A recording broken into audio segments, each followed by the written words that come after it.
I think you just have to give it what you've got. Real estate is one thing where, no one's telling you what to do. There is no Yeah. roadmap. You get what you put into it. And if you're not putting everything you've got into it, then you're not going to get that much out of it. And Yep. oh boy. And if you did put in a lot, put in everything you have and you hustled and you had that grit and you believed in delayed gratification, it's the most lucrative career you'll have. Welcome to the Threefold Real Estate Investing Podcast. This is the podcast where you'll not only learn how you can achieve massive success in multifamily real estate investing, but also how you can simultaneously pursue great relationships with your family and a better walk with God. You can achieve financial freedom through real estate investing without sacrificing the relationships that mean the most to you. Now, here's your host, Lee Yoder.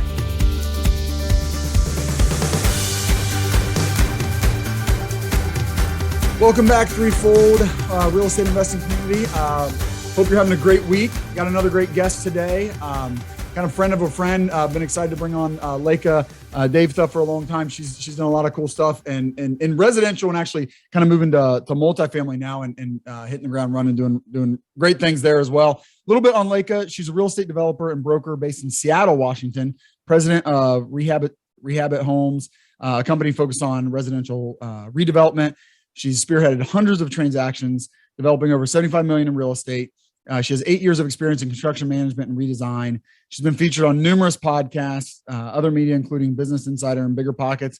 She's a chapter contributor in a recently published book, The Only Woman in the Room, effort to give back to community. She hosts a popular virtual networking mixer called Real Estate at Work, featuring prominent speakers from the industry. Leka moved to the U.S. from India 14 years ago. Prior to investing in real estate, she worked at Nordstrom Corporate in merchandise strategy and financial planning. So done a lot. Just quick reference, she was on BiggerPockets. Great episode. It's podcast episode number 390. Just talks about her story. But Leka, a lot about you. You've done a lot of things. Really cool background. Welcome to the show. Thanks so much for joining us today. Thank you for having me, Lee. I have heard so much about you, from our good friend, Julie, and I'd love to just, for the first time, meet you not in person, but, do this with you. You as well. And I'm really anxious to dig into your story. So let's start, let's go all the way back getting into real estate. So sounds like, you had a good career in India, immigrated here 14 years ago, had a good thing going with Nordstrom. Where did real estate come in? And maybe just whatever you want to tell us about that journey. It's a really interesting story. I'd love to hear more about it. What happened was I did have an amazing career at Nordstrom. And the way that company works is they only promote from within. So, everybody starts off on the sales floor and you work yourself up to having a job in the corporate office. Okay. Nordstrom has 55,000 employees and only 3,000 corporate jobs. And I was able to get there within the first year of being in Nordstrom. And then just work myself up the corporate ladder. And I loved it because it was fashion. My whole background's been in fashion merchandising and strategy. But I was also just, I've been an entrepreneur since I was 18 years old. And the thought of working for someone else was just nauseating to me. Mm-hmm. And I was like, okay, I've got to go figure this out. I have to go start my own company. What that was going to be, I had no idea. And real estate just happened to, come in my frame. I think I was driving to work one day. I heard a radio ad for flipping homes by this company, and they were coming to town. And that's kind of when I went there and my mind was blown. I was just like, what the hell is this? This it's amazing how much stuff I was learning in a span of 30 minutes, different investing strategies, long-term wealth. This whole time I thought real estate was only for, someone that could own a house. Everybody would own one house and that was the extent of it. Yeah. I didn't know people could own multiple units, multiple houses. Right. I didn't know people could use whole apartment buildings. That was all just new to me. And to watch other people do this that were like me was was just like, it was just like my eye was open to the land of possibility. And so that's how I kind of went into it. I had to quit my job, focus on this, like this was it. And so there was also no failing, no room for any kind of failure, because I'm like, I don't want to go back to corporate life. Once you're an entrepreneur, you're an entrepreneur. Like you can't be bound by so many stringent rules again. And so I went looking for my first deal, and I bought my first flip, I think within 3 months of leaving my corporate job. You kind of knew you want to be an entrepreneur. And I feel like that there's not that many people out there that know that. I mean, for me personally, that was not my story at all. Like, I had no idea I wanted to be an entrepreneur. And then once I started kind of getting into it, I'm like, holy crap, I want to be an entrepreneur. I didn't know this about myself because I didn't really know that many entrepreneurs. I don't know many entrepreneurs at all. And I think for me, I was fortunate enough to be raised by parents that said, go find your own path. You don't have to be. Yeah. And I think it was a bit of a struggle between my mom and my dad. My dad didn't ever want me to work. And my mom always said, like, I have to go and I have to be independent and find my own path in the world. And so like between the two, and so because my dad didn't want me to work, he didn't want me to go and study, like do an engineering degree or a doctor's degree. And because my mom wanted me to find my independence, I was like, okay, then if I'm not doing those things, like what am I passionate about? Mm-hmm. And that's when I started to do other things, like really having to think outside the box. So kind of what my upbringing was. And that's kind of what happened. Yeah. I started my first company when I was 18 years old. And so that taught me a lot about owning and running a business. And, and I made a lot of money. Like I had more money than any of my fellow classmates, obviously, because we were 18 years old. Yeah. No one's supposed to have that much money. But having tasted that, I'm like, wow, like I know myself, I can do big things. Yeah. And that's always been at the back of my mind. So when I was at Nordstrom Corporate, as much as I liked my role, I mean, it was just so not glamorous, sitting behind a desk, working a job, which was just, it was just not fulfilling to me. I wasn't changing lives. I wasn't building wealth. I wasn't creating a legacy. Yep. And that's why I had to make the switch. Like I felt it in my gut. Like I had to, make the switch. Yeah. Yeah. I mean, people will say like, if you're not building your dream, you're building somebody else's. Someone else's. Yeah. Exactly. So at the end of the day, it's like, and if you've got that in you, then it's hard to not eventually scratch that itch. I mean, some people don't have these big dreams and maybe they don't want to do that. That's fine. So they'll probably just be employed. But for some people that do, like you, and you've tasted it. What was that business? And was that in India? Your business at 18? It was. And I was teaching people how to make craft out of bread, the bread that we eat. Oh, There's wow. a way, and I was crazy. There was a way like you can treat it with chemicals and it just becomes like super hardened, like ceramic. And then you make like cool things out of it. And so, and I learned to do awesome. It and I did it really well. And then I started to teach other people to do it. And it was really expensive and they all paid me a ton of money. Awesome. And so I just had like, I don't know, like 100 students or something, but I did make a lot of money doing that. Yeah. And you had that experience that you could go create something, you could do something on your own. So but even back then, like even though it was just such a silly thing, like teaching someone a craft, it took a lot of hard work and resilience and grit to do that over and over and over, like every single day. And my parents were so amazing to have supported me with that, like, helped me with doing my homework and like doing after school, like studying, whatever, but like supporting me with something that was so out of the box. I was featured in every publication back home. And it was really cool for me to see that aspect of myself. You said, you left, you went all in. So you quit your job and like, I got to make this work. What was that like? What was your husband on board? What were other people saying? I know a lot of people that kind of take that route. A lot of people were like, you're crazy. What are you doing? Stay with your job for a while until you build it up. Just tell us a little bit more about that. Okay. So, it was kind of easy for me to do that. It was easy and hard. It was easy because I wasn't getting paid a lot.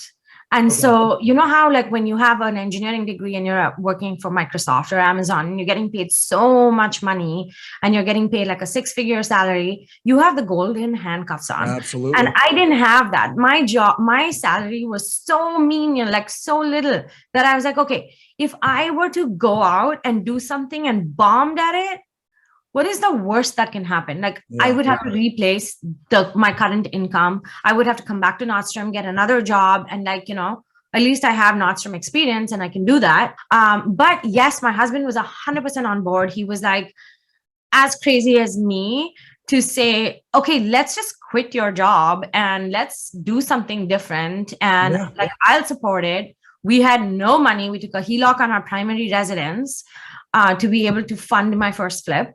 But it's really interesting. Like, I mean, it was a blessing in disguise that you didn't have those golden handcuffs, because it is really tough. I mean, I know people in that situation where they're like, man, I want to do it. I want to leave. And I know people that hate their job, same thing. And then but they make really good money, and you kind of develop a lifestyle based on that income. So it's a bigger risk to leave that. You make another good point too, like that. I think some people, for the most part, you could go get that job again, or you could go get a similar job. That's the thing. I think people, they come up with the worst case scenario, and their worst case scenario is actually way worse than the true worst case scenario. I mean, worst case scenario, you kind of fall on your face and you learned a lot, but it didn't work out, and you go back and get another job. I mean, there's jobs out there. You go get another job. So that's really interesting. Well, why don't you just tell us a little bit about how it went? I mean, so you started flipping houses. I mean, we know the end of the story. We know you were super successful, but how was it early on, and how did you kind of build it up and get it going? Super unsuccessful, which is a good thing, because I still continue to do it, although my first deal was unsuccessful, but I learned so much from it. I could have made a massive loss, but instead I made a small loss. And so, I was like, okay, if I could take all my learnings from this tragic situation and then go and actually do something positive with it, then that would have made this situation worth it. And so although my first flip was a failure, or rather didn't make any money, and that's why a failure, my next 7 flips like netted me huge profits. And then, after that, like I was super confident, off to the races, knew how to hire good contractors, knew construction better. I didn't know, like going into my first project, I asked my contractor why the drywall wasn't up when there was no electrical plumbing even installed. And he was like, I'll teach you. And so like, I would go to the job site every single day and like learn, and literally didn't know anything, Lee. So, so it was a really good learning experience. And now, having done that many deals and mostly full gut remodels, I owe it all to that first deal, which I thought was going to be cosmetic, ended up being super, super, high stress and involved. I was like, there's no turning back, and my market is so hot that if I didn't take on those large distressed properties with massive rehab profit potential, I could lose money very quickly. And so that just became my thing, that every project was going to be a nightmare. Like every project was a 200K remodel. And that's what I'm really good at. That's awesome. No, I love that, Leka. And, you make such a good point. I remember, I started with a flip as well, and I just did one and then got into a duplex and kind of moved to multifamily, and we did one other flip. But I remember when I was getting into that flip, my wife was like, are you sure you know everything you need to know to do a flip? And I said, I know everything I can possibly know by reading and listening to podcasts without doing it. No, I don't know everything, but everything else I need to know, I can only learn by doing it. Right. So exactly right. Maybe you could have learned a little bit more, Leka, before you got into it, but you can't know everything. There's only, you know what I mean? Like you've just got to learn on the job. You've got to go and do it. Maybe you could be an apprentice to somebody and join somebody else, but eventually you've just got to get into the business and start doing it. Yeah, you do. And you're right. I mean, the fact you look at it the right way, the fact that you were able to just take a small loss, but learn a ton, that is why you made big money and did really well in the next 7. And instead of the person that like, hey, I might lose money on the first deal, so I'll never do a deal. I'll never do a deal. And I'm Yeah. still waiting for my perfect deal. Like that's never going to come. Yes. So you're rolling now. You're doing flips. I know kind of the episode. Maybe we won't have to get super into it because I know the episode on BiggerPockets. People should go listen to that episode 390 again. You made 7 figures on one flip. So flipping is going well.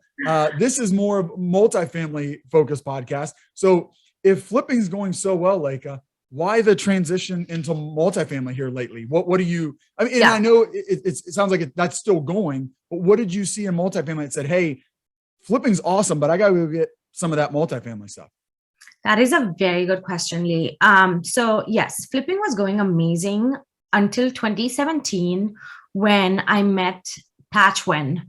Patch is just one of the best real estate investors in my market. He is all over social media.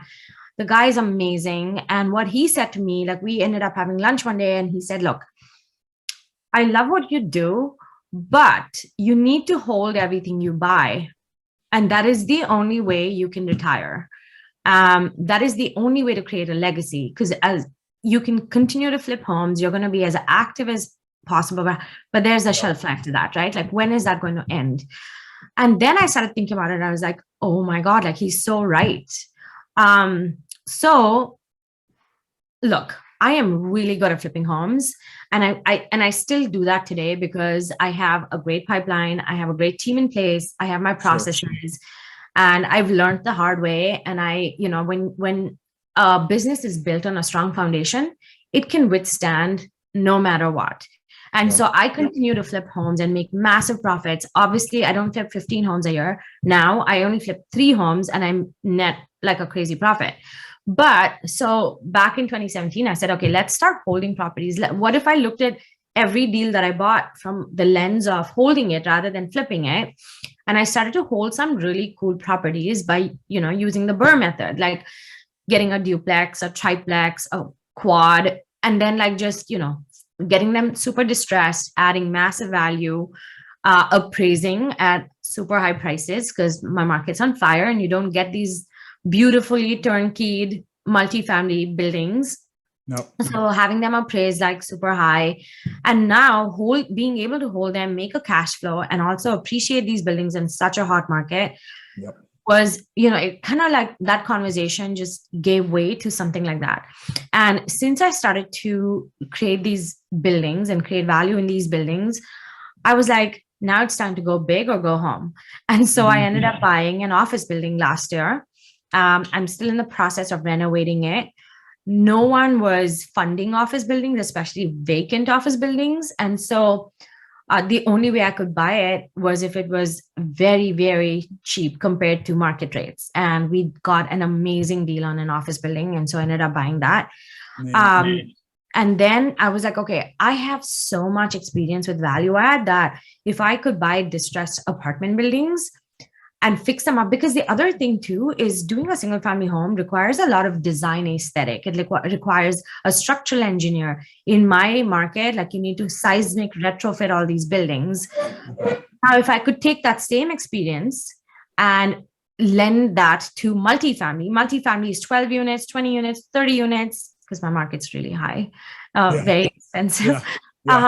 So like if I could do the same thing, like these buildings don't need to be structurally sound. They already are. Just the units are distressed. And how easy is that for me to do? And so that's why I was like, okay, multifamily seems so much easier to do.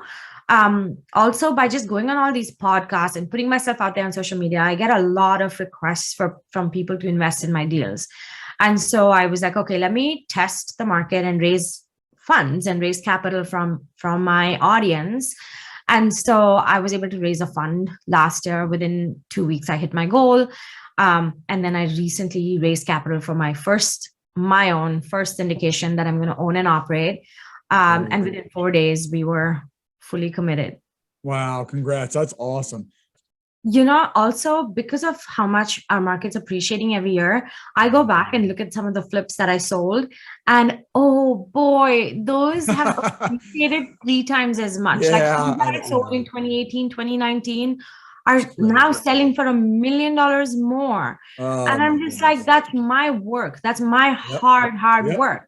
And so I'm like, okay, that's why it just makes more sense to hold on to my buildings and like create this passive income portfolio that my flips can now pay for. Yeah. Oh, absolutely. Yeah. So it's still good to generate cash. And that's why, hey, you're still flipping, you still generate cash. But then it's like, what am I going to do with that? I'm going to put it into right long-term. Yeah. Wealth building. And then, so it sounds like maybe Leka, you decided, okay, that's told you, hey, hold on to some of these. So you said, okay, let me see how I can hold on to some of these single families. But was there a sense of like, well, this is great, and I'm seeing the concept, but it's not that much cash flow when you just own one unit at a time, right? And so that's where you're like, well, what if I could buy 30 units at once with a 30 unit multifamily? Exactly. That kind of thought process there. Yeah. Yeah. And it's also hedging your bet, Yes. one tenant versus 20 tenants. So yeah, that was a thought process. And I don't buy straight up like, hey, this is a great building and it provides, like, it does produce cash flow. I still buy buildings that are kind of wonky, that are super distressed, that need a facelift, just to create massive value add. And that's your skill set too, right? Like, and that's my skill set. You can. It does transfer from single family. It's not the same thing, but a lot of your skills that you've built up over your flipping career can translate into multifamily. Then, yeah, that's awesome. What is different, Leka? What is different about multifamily that you've kind of had to learn as you've gotten into this space where you say, wow, that's just really different than, I didn't learn anything about this when I was doing single family. Well, everything is different. It's like underwriting the deals are different. You're looking at cash flow. You're not looking at, okay, if I fix this up, what is this going to sell for, right? You're not looking at ARV. Nope. You're looking at so many different metrics. What is the IRR going to come out to be? What is the cap rate? Like, what is your NOI? Then you're not involved. Like, you have to bring on other team members, right? You have to bring on property managers. You have to find the right lenders. Yes, I agree. There's so many differences from multifamily to single family. I've barely raised capital before. People would just come to me and say, I have 200 grand. Can I put it in your next flip? And then I would just JV partner with them, or they'd be my private lender. Here, going out and actually talking about a deal and finding multiple investors, 30 investors on this deal. Yep. How do you convince them that you are looking at this building from your eyes, that that this deal makes sense? Like, how do you go out and convince someone of that? Mm-hmm. Then once they do commit to it, like, nothing's committed till they actually send the funds in, right? Anything can change. Their situation can change. Anything can happen. So there's that piece. So capital raising is its own little beast, if you will. Yeah. Yep. And then there's like the whole value add, part of it. Like, how are we recycling tenants? How are we fixing up units? So as to make most cash flow through rent, but also not like disturb tenants too much, and yet create this beautiful building, right? Yep. That CapEx, situation is also something different.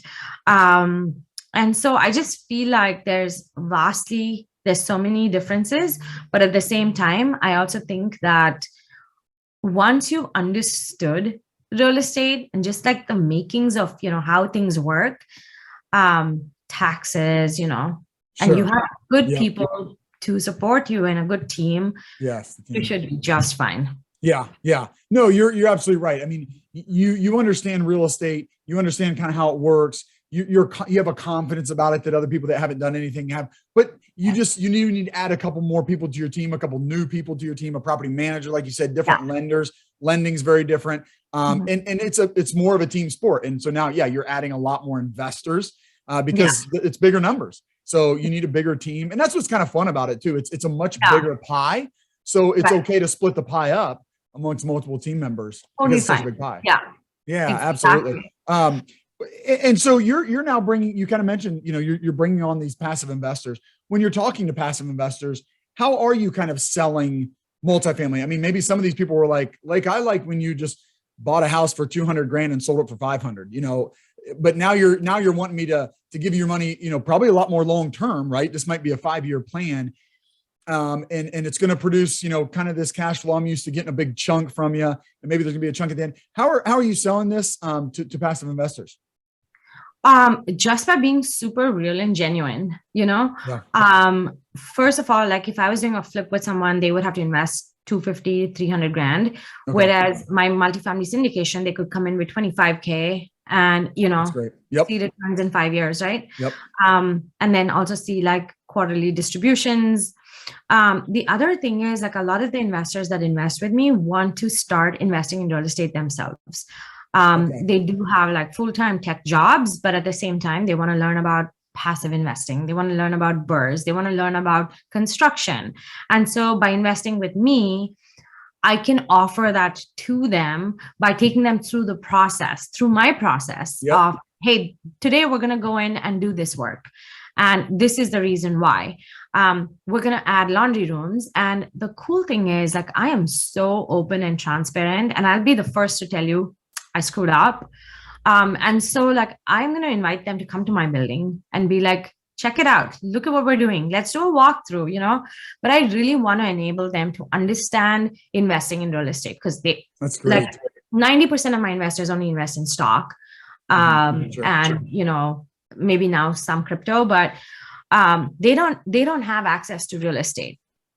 And they can't buy good real estate because in my market, there's no inventory. And so for them having to see this stuff, is pretty cool.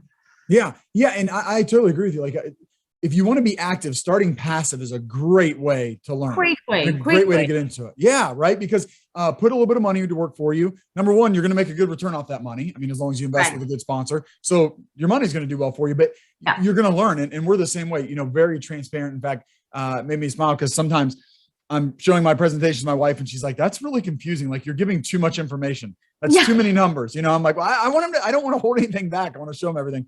But no, a lot of people that want to be active, they do like seeing all that because it's like, okay, the more I can learn, the more I can go do it. So it's really neat that you do that. And you make a good point that a lot of times, like, people don't have access to real estate. And then, you and I, hey, before we found out about real estate, like, most people just don't understand what's available, like what's out there, that real estate is such a possibility. So they come in with you passively and their eyes start to be open. You got to be a part of a great book, The Only Woman in the Room. As a woman in the space, it's frankly male dominated. What's been any hindrance or difference, or maybe it's been a benefit of being a woman in this industry? What have you noticed with that?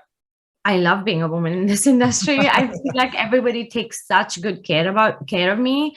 I actually wrote a post about this on LinkedIn one time because the men in the industry that basically I have worked with over the last 8 years have really treated me as an equal. They don't like, they send me the best deals.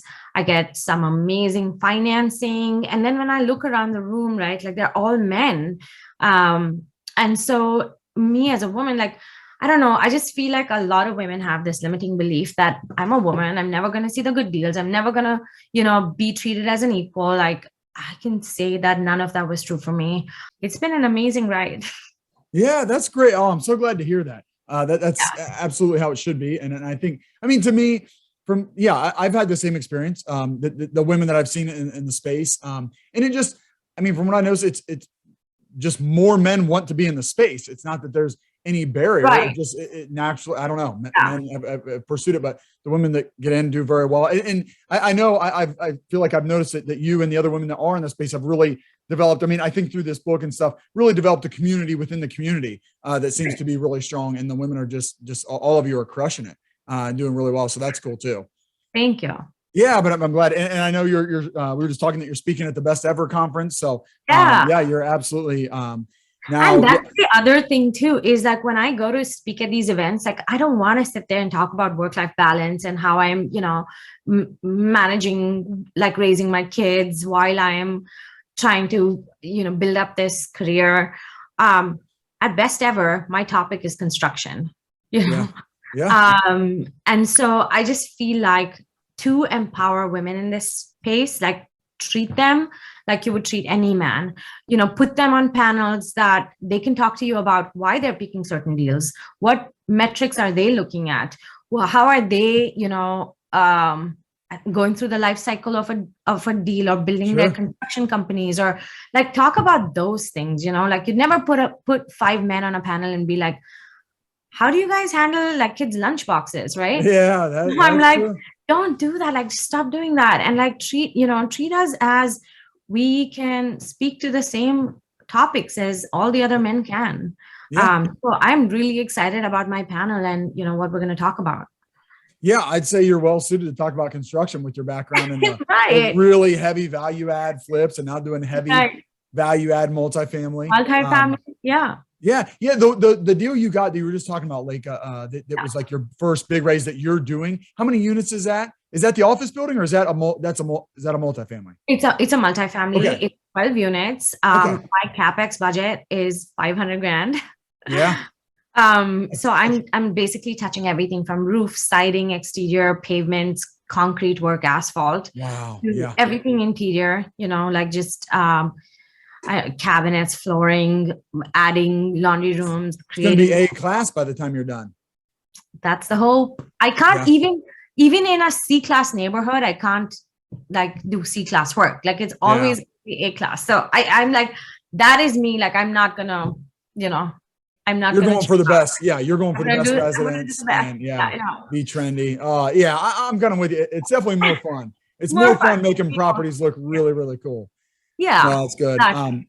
Wait, I do want to transition. It's funny that you just said that. I do ask every guy this that comes on. This is not a girl question, and I don't want to specifically talk about like lunches and stuff, like, but just your family. Like, I just want to talk about what hatched toward, like, hey, building wealth and leaving a legacy, like just those type of things. So how do you think about that? Like, just with your family, even, and how does your husband think about that? How do you guys, how are you maybe seeing it work already? What has getting into real estate, but then maybe now specifically transitioning into holding stuff and getting into multifamily?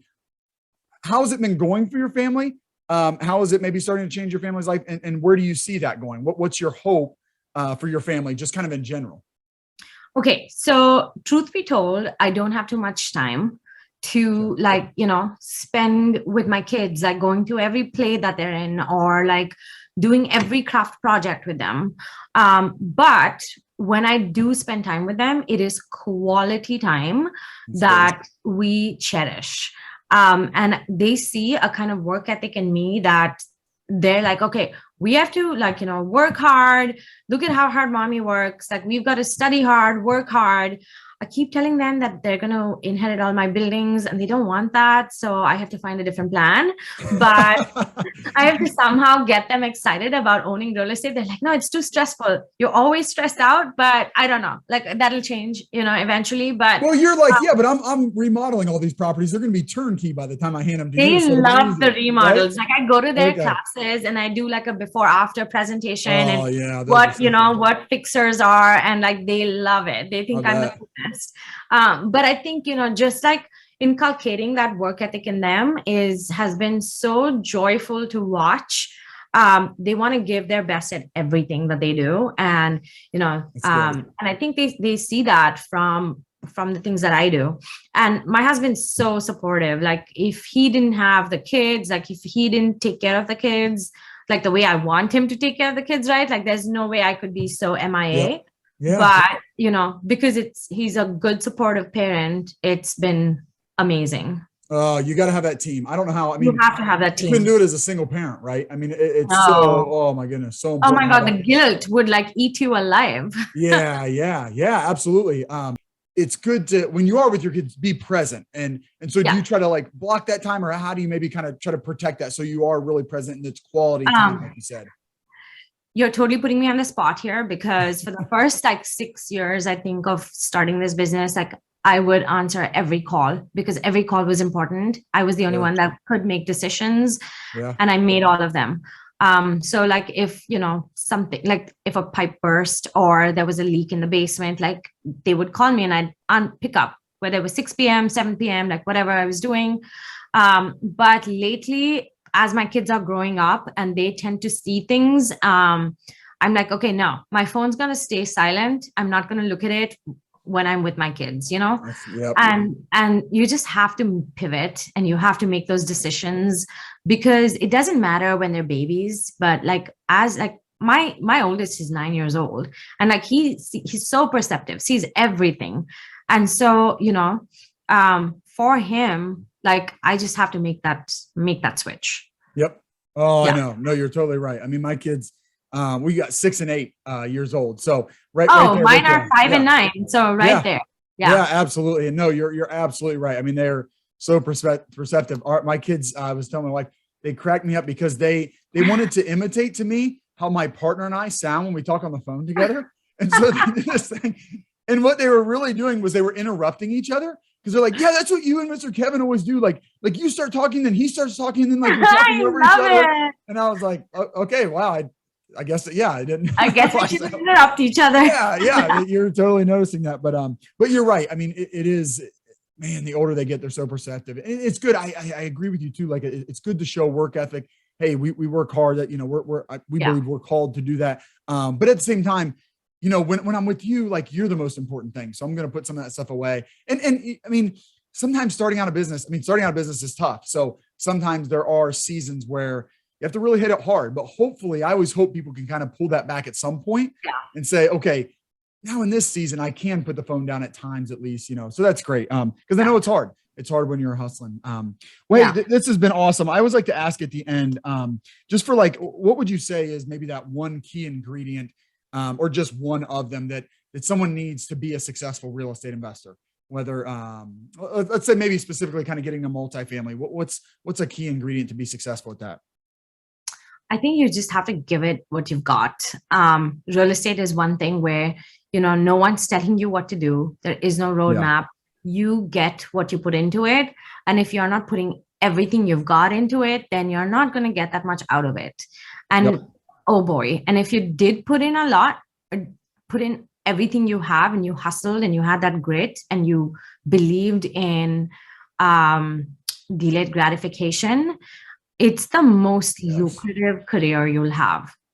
And so I just feel like, you know, you can't sit on the couch, you can't listen to podcasts and say, I'm never going to be that way. I'm never going to be that rich. I'm never going to have that deal. I'm never going to own an apartment building.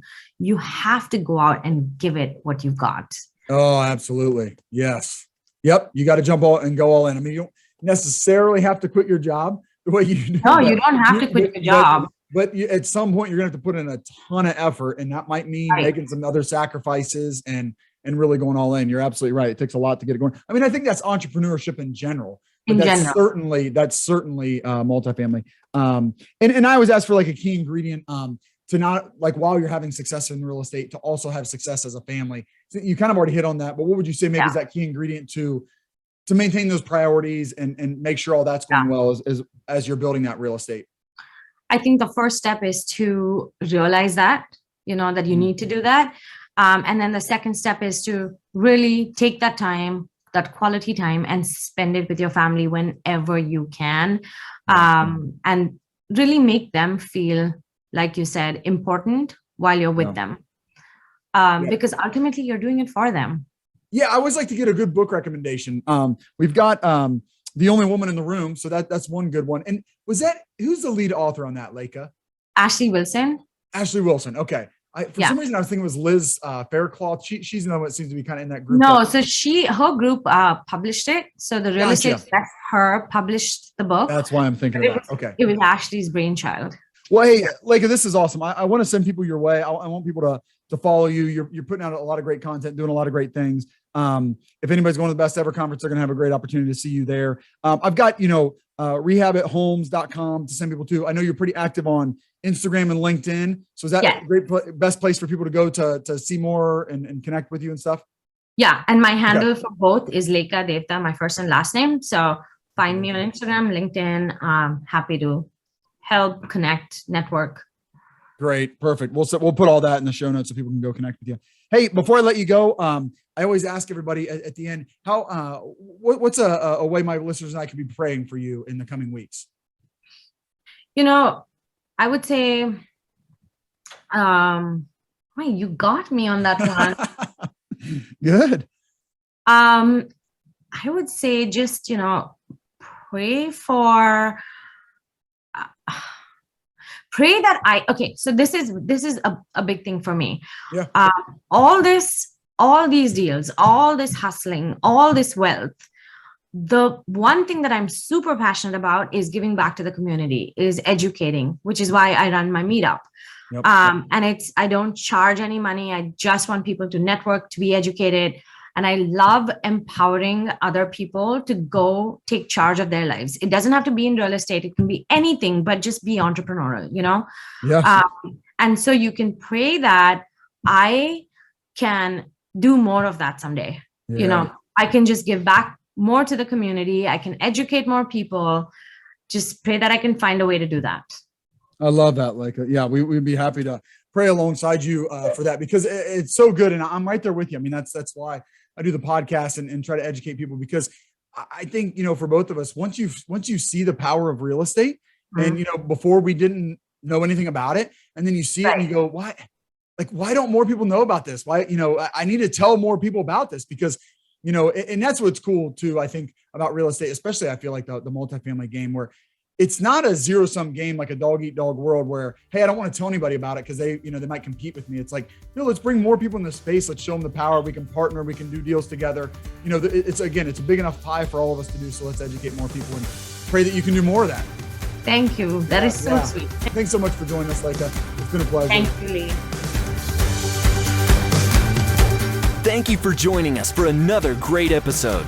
I hope you'll take action on what you've learned today. If you enjoyed today's show, please consider leaving Lee a 5-star rating and review. And check him out on threefoldrei.com. Until next time, 1 Timothy 6:17.